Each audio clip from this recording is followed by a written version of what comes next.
آپ جا کر کے دیکھیں، کھانا کر کے عرب اس کو فیشن سمجھتے ہیں، باقی پورا کھانا گٹر میں پھینک دیا جائے۔ رمضان المبارکہ میں ان لوگوں کا احساس کرو۔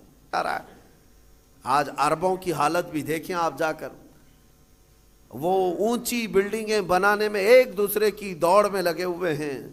کسی کو 150 منزلے کی بنانی ہے، کسی کو 200 منزلے کی بنانی ہے، اور ایسے ایسے پروجیکٹ پلان لوگوں کے درمیان متعارف کرانا چاہتے ہیں۔ سعودی بھی دوڑنے لگ گیا، قطر بھی دوڑ رہا ہے، یو اے ای بھی دوڑ رہا ہے۔ مال کی ریل پیل اتنی ہے، لیکن ان کے قریب میں یمن کے 50 لاکھ لوگ بے گھر ہیں، سیریا کے، شام کے، عراق کے، فلسطین کے بچے کھانا تو دور، بیماری میں دوا کی ایک گولی انہیں میسر نہیں ہے۔ وہ چھوٹی چھوٹی بیماریوں میں دم توڑ جاتے ہیں، مر جاتے ہیں۔ ہے تو امت مصطفیٰ، ان مالداروں سے سوال ضرور ہوگا، ضرور ہوگا۔ ان کے بغل میں، بلکہ ان کے سائے میں وہ تمام قومیں ہیں جو چیخ رہی ہیں، لیکن کسی کی چیخ ان کے کانوں تک نہیں آتی۔ آپ جا کر کے دیکھیں، کھانا ان کے کھانے کا طریقہ یہ ہے کہ 2-4 ہاتھ بڑے برتن پر رکھ کر کے عرب اس کو فیشن سمجھتے ہیں، باقی پورا کھانا گٹر میں پھینک دیا جائے۔ پورا کا پورا بکرا بنایا جائے، 2-3 چمچ اس میں سے گوشت نکال کر کے باقی پھینک دیا جائے۔ یہ ہم نے اپنی آنکھوں سے دیکھا ہے، 1-2 نہیں، کئی کنٹل کی تعداد میں کھانا اس طرح پھینک کر کے بہا دیا جاتا ہے۔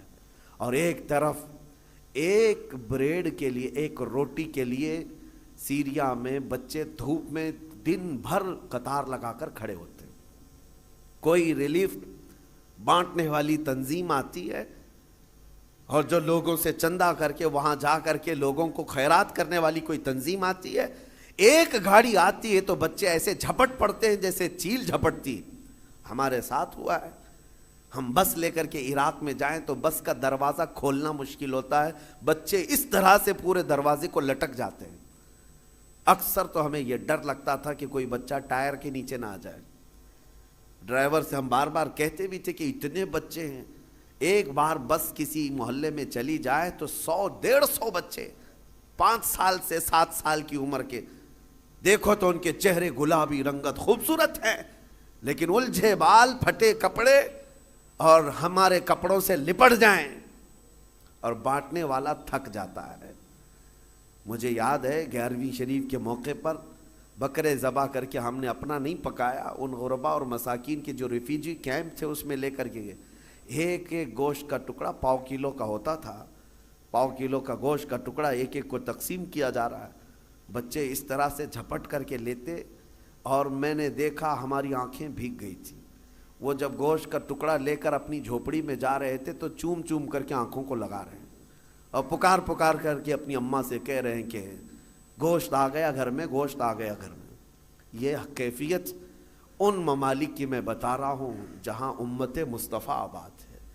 میرے عزیزو، یہ درد اس لیے کہہ رہا ہوں، ایک طرف سرمایہ دارانہ نظام ہے، عربوں کی پیسوں کی ریل پیل دیکھو، ان کو سونے کی کرسیاں بنانا ہے، سونے کے کموڈ بنانا ہے، ان کو لگژری گاڑیوں کا کلیکشن جمع کرنا ہے، اور کوئی امریکہ اور سپر پاور کنٹری کا کوئی بادشاہ آئے، کوئی بڑا لیڈر آئے تو اس کو سونے کی زنجیروں سے اور اس کو گفٹ سے بھر دینا ہے، لیکن ایک غریب کو 2 لقمے کھلانے کی ان کے اندر توفیق نہیں۔ یہ سارا مسئلہ صرف توفیق الہی سے ہے۔ اسی لیے رمضان المبارکہ میں ان لوگوں کا احساس کرو۔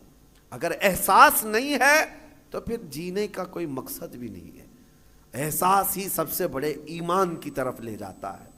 آپ کو یہ احساس ہونا چاہیے۔ میرے آقا صلی اللہ تعالیٰ علیہ وسلم نے حدیث میں فرمایا، من لم یہتم بامرنا فلیس منا، جو اس حال میں صبح کیا کہ میری امت کے بارے میں کچھ نہیں سوچا، وہ میری امت میں سے نہیں ہے، میری امت میں سے نہیں ہے۔